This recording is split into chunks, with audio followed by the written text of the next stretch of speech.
یہودیوں کو فکر تھی آخری رسول آ رہا ہے، ہمارے لیے مسئلہ بنے گا، اور پھر آج کی رات کچھ ایسے واقعات پیش آئے۔ پیغمبر کے دنیا میں آنے سے پہلے اللہ نے نظام دنیا بدلنا شروع کر دیا، دنیا کا نظام بدلنے لگا۔ جب حضرت آمنہ حاملہ ہوں تو جو پہلا مہینہ آیا ادھر حاملہ ہوئی، کچھ الفاظ اچھے نہیں لگ رہے بیان کرتے ہوئے لیکن معصوم کی حدیث میں آئی، تو اس وقت زمین اور آسمان نے ایک دوسرے کو مبارکباد دی، پہاڑوں اور درختوں نے ایک دوسرے کو مبارکباد۔ حدیث میں ہے کہ اس کے بعد جب دوسرا مہینہ آیا تو اللہ نے ایک فرشتہ مقرر کیا جس نے زمین و آسمان کے بیچ میں اعلان کیا کہ آئے آسمان و زمین، آج سے تم درود بھیجنا شروع کر دو، اس لیے کہ میرے حبیب کے دنیا میں آنے کا وقت قریب آ رہا۔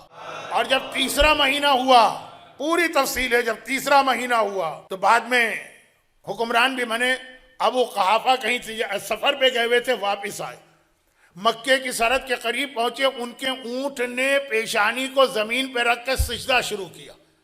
جب انسان اپنی منزل کے قریب پہنچے تو اس کا دل چاہتا ہے پر لگے اور میں پہنچ جاؤں اپنے گھر۔ رک گیا، وہ کوڑوں پہ کوڑے مار رہے ہیں، وہ آگے نہیں بڑھ رہا، اور ایک غیبی آواز آ رہی کہ چونکہ اس مکے کی سرزمین میں میرا حبیب آنے والا ہے، اس لیے جب تک کہ یہ شکر کے سارے سجدے کو مکمل نہیں کرے گا یہ اونٹ آگے نہیں بڑھے گا۔ پیغمبر کی آمد کی خبر ہے، سجدے بڑھ رہے ہیں اور ہم سجدے گھٹا رہے ہیں۔ اور اس کے بعد جب چوتھا مہینہ آیا تو روایت یہ ہے کہ جس وقت چوتھا مہینہ آیا تو عرب میں ایک بہت ہی عبادت گزار آدمی تھا، جنگل میں رہتا تھا، حبیب، وہ اپنے ایک دوست سے ملنے کے لیے مکے میں آ رہا۔ مکے کے قریب پہنچا، اس نے ایک چھوٹے سے بچے کو دیکھا، بہت چھوٹا بچہ، گود والا، وہ سجدے کے عالم میں۔ اور ایک مرتبہ وہ حیران ہو گیا، اتنا چھوٹا سا بچہ، آواز آئی کہ ہاں معصوم کے اس دنیا میں آنے کا وقت قریب آ گیا، اس لیے ہر معصوم اس کو سجدہ کر رہا۔ اور اس کے بعد پانچواں مہینہ آیا تو یہی حبیب اپنے دوست سے مل کے اپنی عبادت خانے میں واپس گیا تھا۔ ایک مرتبہ عبادت خانے کی دیواریں ہلنے لگی اور ہر دیوار پہ لکھا گیا لا الہ الا اللہ محمد رسول اللہ، اور جو اس پر ایمان ابھی سے لے آئے گا اس کی نجات ہے اور آخرت اس کے لیے۔ چھٹا مہینہ آیا تو روایتوں میں یہ ہے کہ یمن کے لوگ جو چھٹا مہینہ بن رہا تھا، یعنی ربیع الاول سے 3 مہینے پہلے جائیے، تو ہر سال اپنے ایک میلہ لگاتے تھے۔ جب مکے میں حج ہوتا تھا ادھر میلہ لگتا تھا، اور وہ ایک درخت کی پوجا کرتے تھے۔ وہ اس پوجا کے لیے گئے، درخت ہل کے زمین پہ گرا، آواز آئی جاء الحق وزہق الباطل ان الباطل کان زہوقا، آج کے بعد ہر قسم کی بت پرستی دنیا سے ختم ہو جائے گی۔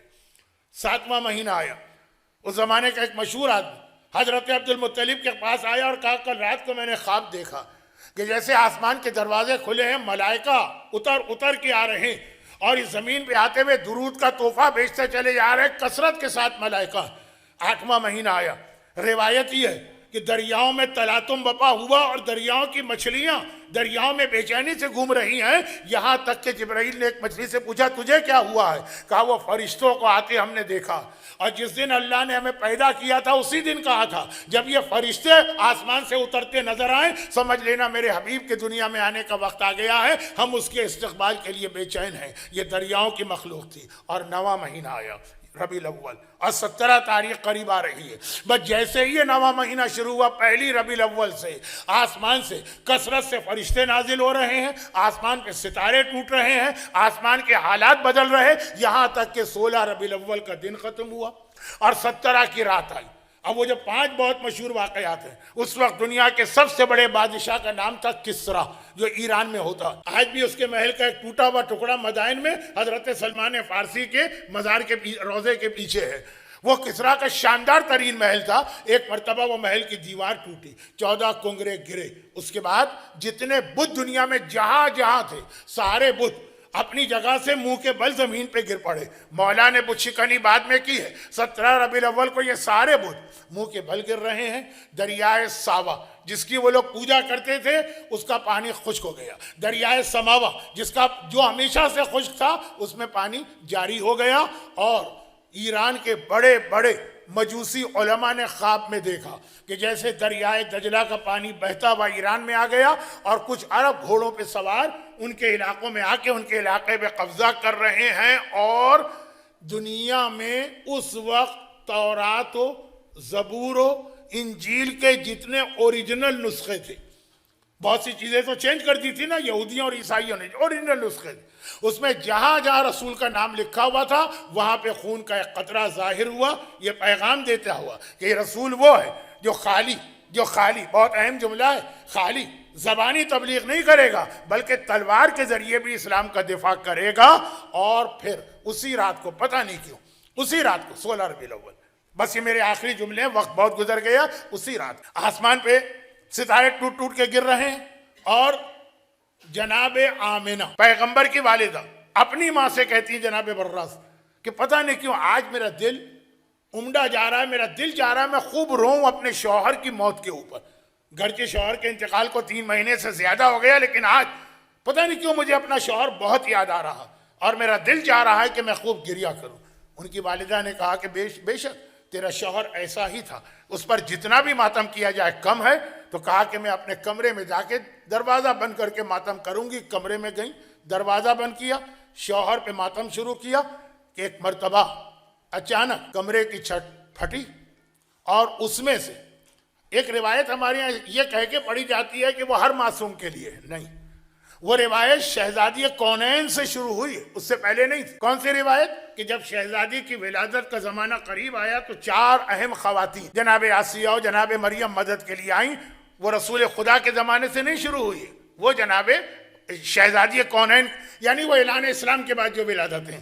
تو ایک مرتبہ چھت پھٹی اور آسمان سے نور کا ایک دریا اس حجرے میں آیا، ایسا کہ جناب آمنہ اپنا ماتم بھول گئی، ذرا خوف پیدا ہوا، چھت پھٹ رہی، نور کا دریا آ رہا، وہ گھبرا کے دروازے کی جانب چلی، دروازہ کھولنا چاہ، یہ آج رات کے واقعات ہیں، دروازہ کھل نہیں رہا، لاک ہو گیا، کھل ہی نہیں رہا، اور پھر دیکھا کہ جنت سے 4 حوریں آئیں، اور وہ آنے کے بعد پہلے جناب آمنہ کو سلام کرتی، اور اس کے بعد کہتی، خانہ کعبہ میں بھی یہ 4 حوریں آئیں، اور آنے کے بعد کہتی کہ ہم سے ڈریے نہیں، ہم آپ کی خدمت کے لیے آئے ہیں، ذرا اب دروازہ کھولیے۔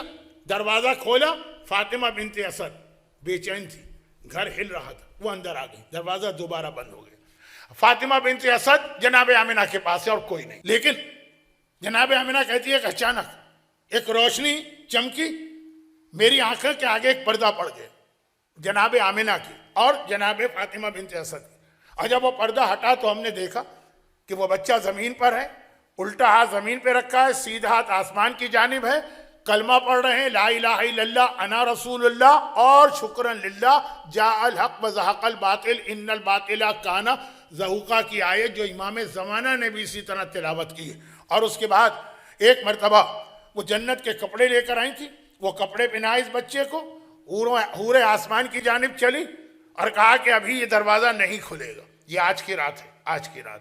حور آسمان کی جانب گئی، آسمان پہ جا کے خبر دی، کیونکہ آسمان کے فرشتوں نے کہا جب تم گئی تھی یہاں سے تو اتنی خوشبو نہیں تھی تمہارے بدن میں جتنی اب آ رہی ہے، کہا کہ ہم اس سے اپنے آپ کو مس کر کے آئے ہیں جو ساری کائنات کو خوشبو دینے آیا۔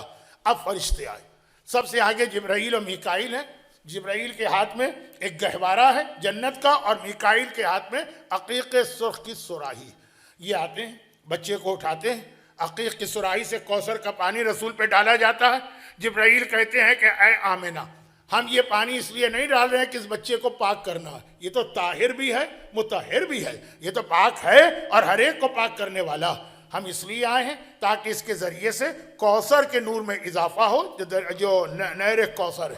اور اس کے بعد پھر جنت کا دوسرا لباس، ایک تو حوریں پہنا کے گئی تھی، دوسرا لباس پہنایا، اور جناب آمنہ کہتی ہے کہ میں نے دیکھا فرشتوں کی جماعت پہ جماعت، جماعت پہ جماعت، جماعت پہ جماعت آ رہی ہے، ہر ایک پیغمبر کو سلام کر رہا ہے۔ 4 مختلف سلام کیے گئے، کسی نے کہا السلام علیک یا محمد، کسی نے کہا السلام علیک یا احمد، کسی نے کہا السلام علیک یا محمود، کسی نے کہا السلام علیک یا حامد، اور پھر یہ سب باہر نکلے۔ جناب آمنہ کی جو زیارت پڑھی جاتی ہے نا، اس میں بھی یہ جملہ، اور معصوم نے بھی کہا کہ کائنات میں صرف 2 عورتیں ایسی تھیں کہ ولادت کے موقع پر ان کے لیے نور کے پردے لگائے گئے، ایک جناب مریم جو سورہ مریم میں ذکر ہے، اور ایک جناب آمنہ۔ اور اس کے بعد دروازہ خود بخود کھل گیا، چنانچہ فاطمہ بنت اسد نکلی اور پریشانی کے عالم میں، حیرت کے عالم میں، وہ تو جو چیزیں دیکھی، برابر دیوار ملا ہوا تو حضرت ابو طالب کا گھر ہے، بلکہ دیوار ملا ہوا کیا، سمجھے راستہ بھی ہے یہاں سے وہاں جانے کا. جب حضرت ابو طالب کو بتایا کہ میں نے کیا دیکھا تو ابو طالب نے مسکرا کے کہا آج سے ٹھیک 30 سال بعد یہی سب تیرے ساتھ پیش آئے گا, کیونکہ اللہ تجھے وہ بیٹا دینے والا جو صرف ایک چیز کو چھوڑ کر ہر چیز میں آج کے دن دنیا میں آنے والے کے برابر ہے. ہاں رسالت نہیں, اس کے علاوہ ہر طرح سے اس کے ہم پایا اور ہم پلہ ہے. لیکن یہاں پہ ایک جملہ ہمارے یہاں کم پڑھا جاتا. کتاب الفضائل شاہزان ابن جبرائیل جیسے عالم کی کتاب جو امام کے زمانے کے صحابی, اس میں یہ جملہ, اور وہ یہ کہ جب صبح فجر کا وقت آیا اور قریش جب پہنچے, جو جملہ میں کہہ رہا ہوں کم پڑھا جاتا ہے, وہ یہ ہے کہ ہمارے ہاں یہ ہے کہ مولا کی ولادت کے وقت کعبے کی دیوار شق ہوئی. بالکل ٹھیک ہے, برحق ہے, اور وہاں سے شق ہوئی جہاں رکن یمانی, خانہ کعبہ کے 4 کارنر ہیں, اس میں سے ایک کونا. لیکن پیغمبر کی ولادت کے وقت بھی دیوار کعبہ شق ہوئی تھی کسی اور کام کے لیے. ولادت تو گھر میں ہوئی ہے نا جناب آمنہ کے یہاں, جہاں حجر اسود ہے وہاں سے دیوار شق ہوئی, اور خانہ کعبہ کے جتنے بت تھے وہ کعبے سے اچھل کے کعبے کے باہر گرے, آ کے منہ کے بل آ کے گرے, کعبہ پاک ہو گیا. چنانچہ بعض علماء تو یہاں تک کہتے ہیں کہ اس کے بعد پھر کعبے میں بت نہیں رکھے گئے, کعبے کے باہر رکھے گئے. لیکن کعبے کے اندر رکھے گئے کہ باہر رکھے گئے وہ الگ چیز ہے. یہ والی روایت کم پڑھی جاتی ہے کہ پیغمبر کی ولادت کے موقع پر دیوار کعبہ حجر اسود کی جانب سے شق ہوئی, سارے بت باہر نکلے, اور جناب فاطمہ بنت اسد کے لیے دیوار کعبہ دوسرے کارنر رکن یمانی سے شق ہوئی. بس میرا بیان مکمل ہوا. جناب آمنہ بنت وہب جس وقت اس بچے کو دیکھتی ہیں اور خوشی کے عالم میں ہیں, عین اس موقع پر شیطان بہت پریشان ہے. شیطان کی چیخ سنیے, شیطان کی خوشی سنیے. آج کا میرا جو پیغام تھا آخری جملہ ہوگا اور بیان مکمل ہے, اور وہ یہ کہ شیطان جو ہے وہ اپنی جگہ بیٹھا ہوا ہے, جہاں بھی اس کا ہیڈ کوارٹر ہوگا. اس کے جتنے بھی شاگرد ہیں, جس کو پیور اردو میں کہا جائے چیلے, اس کے شاگرد, اس کی ٹیم, وہ گھبرا کے آئی اور کہا کہ آج کوئی خاص بات دنیا میں ہو رہی. ہم نے ایسے ایسے واقعات مختلف علاقوں میں دیکھیں. یہ پورا بیان کتاب میں ہے, 1.5 گھنٹے میں پڑھ سکتا ہوں کہ مختلف علاقوں میں کیا کچھ ہوا, وقت نہیں. تو ہم نے یہ دیکھے کچھ ہے کوئی خاص بات, سمجھ میں نہیں آتا. شیطان نے کہا میں جاتا ہوں. شیطان آسمانوں کی جانب گیا. شیطان کو 7 آسمانوں تک جانے کی پرمیشن تھی. حضرت عیسیٰ کی ولادت کے بعد آخری 3 آسمان بند ہو گئے, نو انٹری, چوتھے تک جاتا. آج جب وہ چلا کہ چوتھے تک جا کے معلوم کرتا ہوں, پہلے ہی آسمان پہ اسے آگ کے گرز مار کے بھگا دیا گیا. وہ گھبرا کے بھاگا اور کہنے لگا کہ کیا ہوا ہے. کہا آج کے بعد تیری آسمان پہ انٹری بند ہو گئی, اب تو آسمان پہ نہیں جائے گا. اس سے علم نجوم کی غلطی آئی. اس سے پہلے علم نجوم صحیح تھا کیونکہ آسمان پہ جا کے وہاں کے حالات معلوم کر کے آتا تھا. اب وہ پریشان دنیا میں گھوم رہا.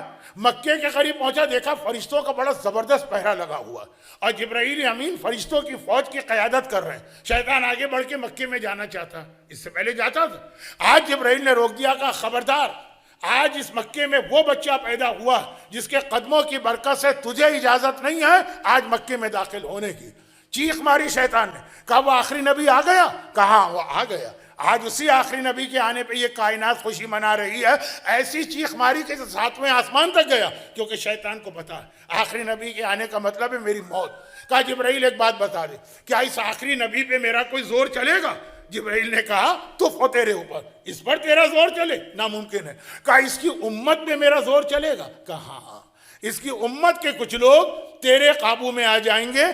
تو گھبرا کے شیطان پوچھتا ہے کس طریقے سے؟ کہا دنیا کی محبت. جب ان کے دلوں میں دنیا کی محبت آئے گی, پیسے کی لالچ, بات گھوم کے وہیں آ گئی, تو یہ تیرے قابو میں آئیں گے. اگر یہ دنیا سے محبت نہ کریں تو کبھی تیرے قابو میں نہیں آئیں گے. عمر سعد بھی دنیا کی محبت کی وجہ سے برباد ہوا, اور ہم سے بھی پیغمبر کی ولادت کی تقاضا کرتی ہے. آج ساری دنیا میں تبدیلی ہے, دنیا جشن منا رہی ہے. فرشتے, ملائکہ, درخت, پہاڑ, مچھلیاں, سب کچھ آپ نے سنا ہے, سب خوشی کے عالم میں ہیں. تو آج ہمیں بھی واقعا خوشی منانا ہے, لیکن پیغمبر سے اپنے عہد کو تازہ کرتے ہوئے خدا بند بندہ تیری اس حجت کے اس دنیا میں آنے کا واسطہ جسے تو نے اپنا حبیب قرار دیا، رحمت للعالمین قرار دیا ہے، مومنین پر ایک احسان عظیم قرار دیا ہے، باعث خلقت کے کائنات قرار دیا ہے، جتنے لوگ آج کی اس محفل میں موجود ہیں یا آن لائن سن رہے ہیں، خدا بندہ ان سب کو اسی حبیب خدا کے تصدق و طفیل میں ہر آفت و پریشانی سے محفوظ فرما، ان کی ساری حاجتیں قبول فرما،